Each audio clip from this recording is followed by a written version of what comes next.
Muy buenas tardes, alumnos.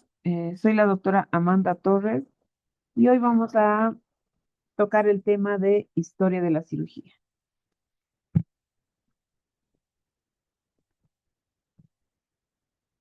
Bueno, para hablar un poco de la historia de la cirugía, es fundamental para tener el conocimiento científico. Se utilizan ideas de generaciones precedentes porque esto nos va a marcar un progreso del conocimiento. Como decía Aristóteles, los hombres que no conocen la historia están condenados a repetir sus errores. Por lo que vamos a tocar la línea de tiempo, tomando en cuenta desde la prehistoria, la antigüedad, edad media y edad moderna. Vamos a ir desglosando un poco de cada una para que sepamos qué es lo que pasaba dentro de la parte quirúrgica en cada una de estas épocas. En la época prehistórica aparece el Homo sapiens. Se sabe que había numerosos accidentes, heridas y por ende hemorragias. Sin embargo, ellos ya trataban o ya realizaban el tratamiento quirúrgico mediante técnicas rudimentarias. Es así que en 1930 en Irak se encuentran 9 hombres neandertales de 45.000 años atrás y uno de ellos ya tenía el brazo amputado. Entonces, se sabe que desde hace tantos años atrás ya utilizaban técnicas quirúrgicas, aunque rudimentarias. Durante la Mesopotamia se manejaba el modelo de salud-enfermedad que se basaba en una concepción sobrenatural de la enfermedad. Ellos consideraban que la enfermedad era un castigo divino impuesto por demonios tras la ruptura de algún tabú.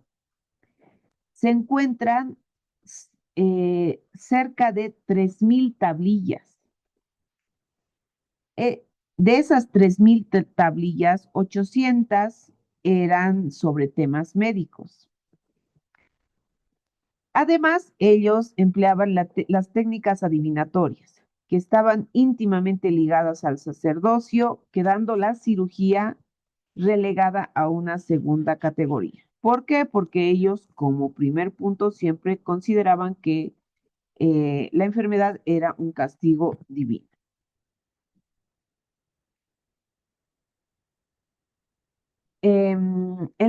También se encuentra el código de Hammurabi, que es hallado en Susa, Irán, y conservado en el Museo del Louvre. Este código nos da una profusa legislación de la especialidad de cirugía. En este código se otorgaba remuneraciones y graves castigos a los médicos. De eso se trataba este código. Entonces, ¿cómo funcionaba esto? Si un médico trataba a un hombre de una enfermedad grave y lo curaba, tenía una remuneración. O, un ejemplo, si el médico trataba a un hombre que tenía una hinchazón en el ojo, podría ser un hematoma, eh, una colección purulenta, etcétera. Si utilizaba un cuchillo y salvaba el ojo del paciente, entonces el médico recibía 10 siglos de oro, si el paciente era libre. Pero si salvaba a un paciente esclavo, entonces el dueño pagaría 2 siglos. Eso es un premio, por así decirlo. Sin embargo, había castigos también. Entonces, si un médico causaba una herida grave a un esclavo o a un hombre libre y lo mataba, entonces, si era un esclavo, tenía que sustituir al esclavo por otro, que no era tan grave. Pero si mataba a un hombre libre o le causaba una herida mortal, pues incluso se le podrían cortar las manos. Entonces, ese código de Hammurabi daba remuneraciones y castigos. Eso es lo que tenemos que tomar. En Egipto, durante la antigüedad, em, se veneraba mucho a Imhotep, que era el mayor terapeuta del antiguo imperio egipcio, a quien le estaba consagrada una capilla excavada en la roca. Imhotep era deidificado, considerado el dios egipcio de la medicina. Se sabe que alcanzó un gran desarrollo por la existencia de los papiros, ejemplo, el de Evers y Smith. Entonces, el papiro de Evers es el tratado de medicina más antiguo, donde se detallan prescripciones terapéuticas, curación de llagas, quemaduras y tumores en el cuello. Y el papiro de Smith es el tratado de cirugía más antiguo. Entonces, tomen en cuenta estos dos, tratado de medicina y tratado de cirugía. En el papiro de Smith ya encontrábamos la patología traumática, heridas, luxaciones, fracturas, etc. Hay una gran observación y conocimiento de la anatomía que se deriva sobre todo en la práctica del embalsamiento. Entonces, también encontramos esto. En China casi no se practicaba la cirugía, pues a los chinos les era repugnante la sangre y las mutaciones. Por lo tanto, ignoraban la anatomía humana. Sin embargo, hasta 1948 se aceptó la práctica quirúrgica en ese país, siendo la castración la operación más realizada, seguida de la acupuntura. En Grecia, el exponente clásico fue Hipócrates, considerado el padre de la medicina, y entre sus aportaciones puede mencionarse que le dio razón a la medicina. Se realizaron 32 libros reunidos en Alejandría e integrados en 6 tomos. Hipócrates planteó el carácter científico de la medicina al señalar que ninguna enfermedad es mística, como se creía más antes, sino que todas tienen causas naturales. Y es especialmente famoso porque es especialmente famoso por su juramento hipocrático que plantea la actitud ética que debe conservar o que debe observarse en el médico. Primero, no hacer daño. También durante ese periodo se desarrolla el banco hipocrático. Este banco era diseñado para la reducción de fracturas vertebrales. Ahí tenemos una imagen. Durante la Alejandría tenemos dos exponentes principales, que son Herófilo, que realiza los estudios del próstata, duodeno, hioides y ojo, y Cornelio Celso, que describió la tétrada de la inflamación, como rubor, dolor, calor y tumor. Este también relata operaciones oculares, tratamiento de verrugas, entre otros. Entonces, durante Alejandría fueron los dos exponentes principales. En Roma, también se sabe que los dos acontecimientos más importantes de ese entonces fueron la aparición de Galeno y la cirugía militar. Galeno nació en Pérgamo. Era conocido como el médico del emperador. Se realizaron también autopsias en animales que han contribuido mucho en la anatomía y sobre todo en el tratamiento de las lesiones traumatológicas de los gladiadores. También se realiza la creación de los hospitales de campaña y nosocomios, que eran considerados hospitales para pobres. Entonces, en esa época se consideraba que un nosocomio solamente era hospitales para pobres. Bizancio, en el imperio de Bizancio, hubo muy poco avance, pero hubo mucha recopilación de libros y documentos científicos.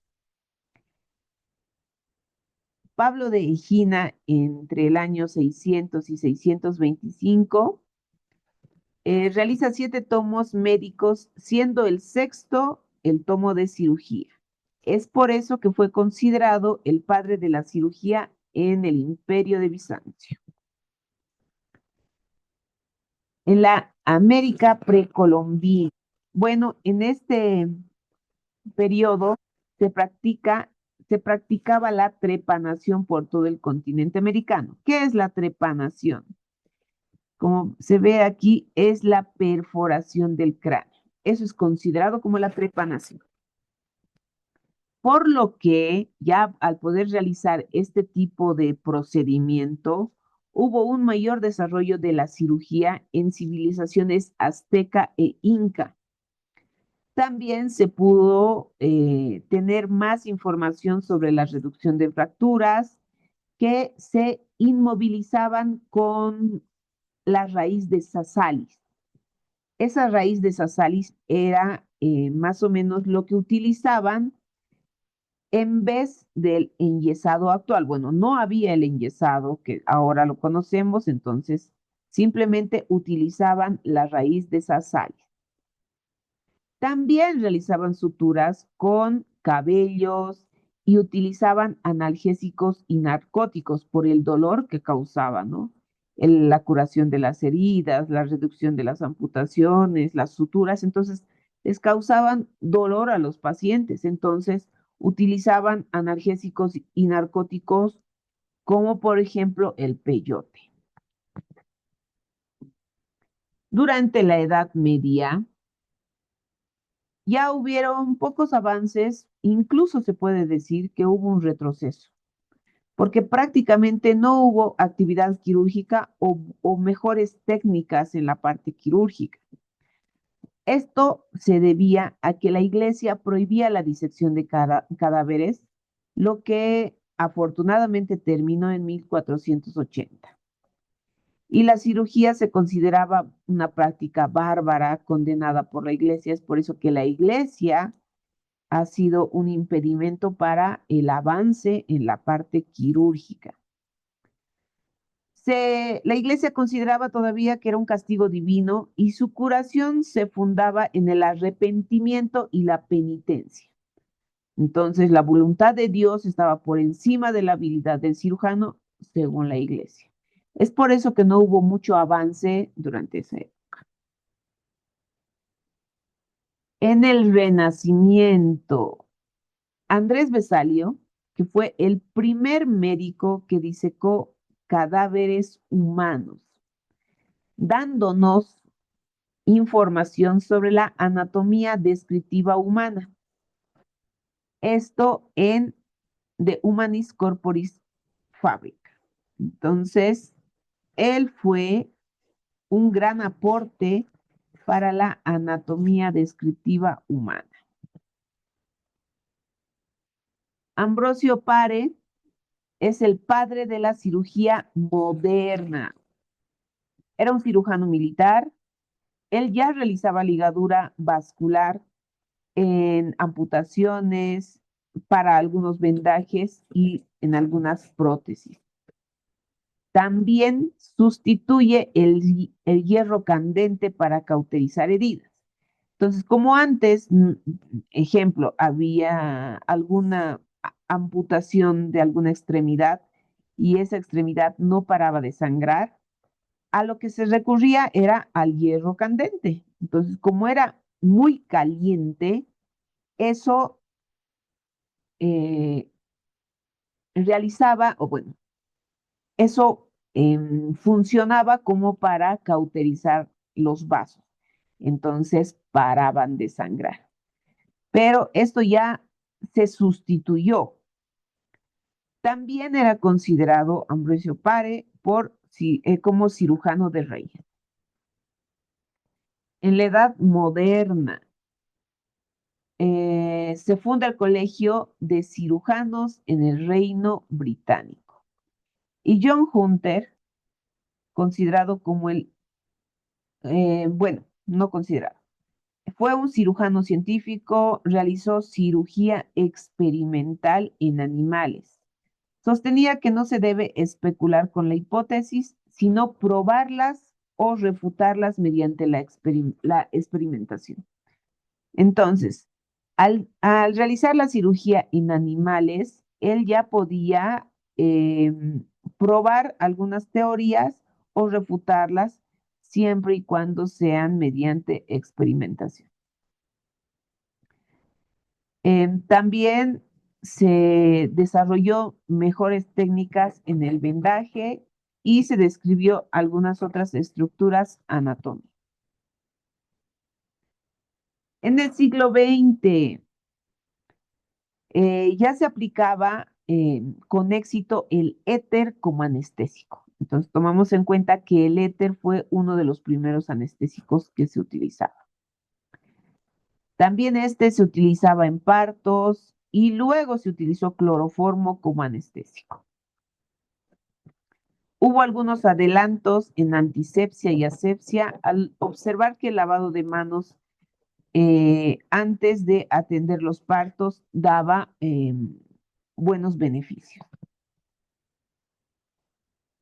En el siglo, perdón, aquí era ya, en el siglo XIX, Louis Pasteur dio importantes estudios de las infecciones y este desecha la teoría de la generación espontánea. Joseph Lister obliga al lavado de manos de los cirujanos y también obliga a rociar al paciente antes de la operación con ácido fénico. ¿Esto para qué? Porque crea una marca que era séptica o prelisterina y era aséptica o listerina. Entonces, de esa forma ayuda con la parte aséptica. Continuando con el siglo XIX, Paul Broca inicia la neurocirugía. También se inventan los guantes quirúrgicos. ¿Quién inventa los guantes quirúrgicos? Es William Halsted. Además que se hacen algunos otros tipos de sutura, se hacen métodos hemostáticos de transficción, entre otros. Ya en el siglo XX se inicia la cirugía de los trasplantes, se realiza la cirugía de las amputaciones. Entonces, poco a poco, como nos vamos dando cuenta, se han ido detallando más procedimientos quirúrgicos.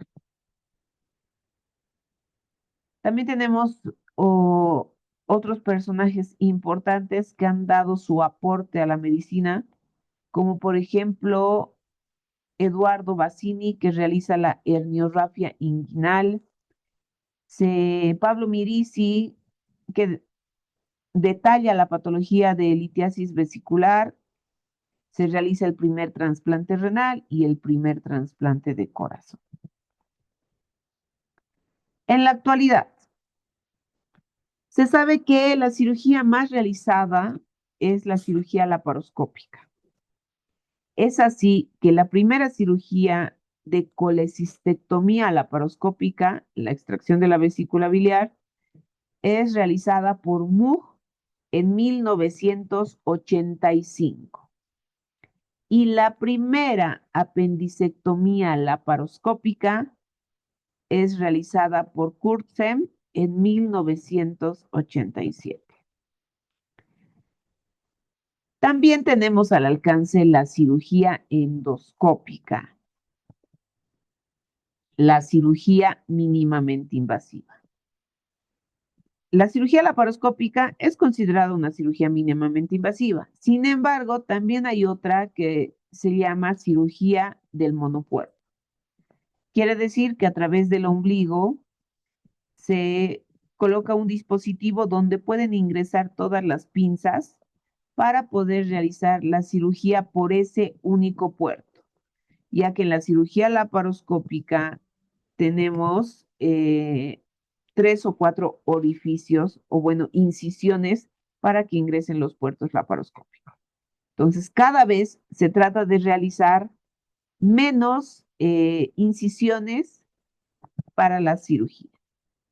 También tenemos la cirugía por orificios naturales. ¿Qué quiere decir? Puede ser por la boca.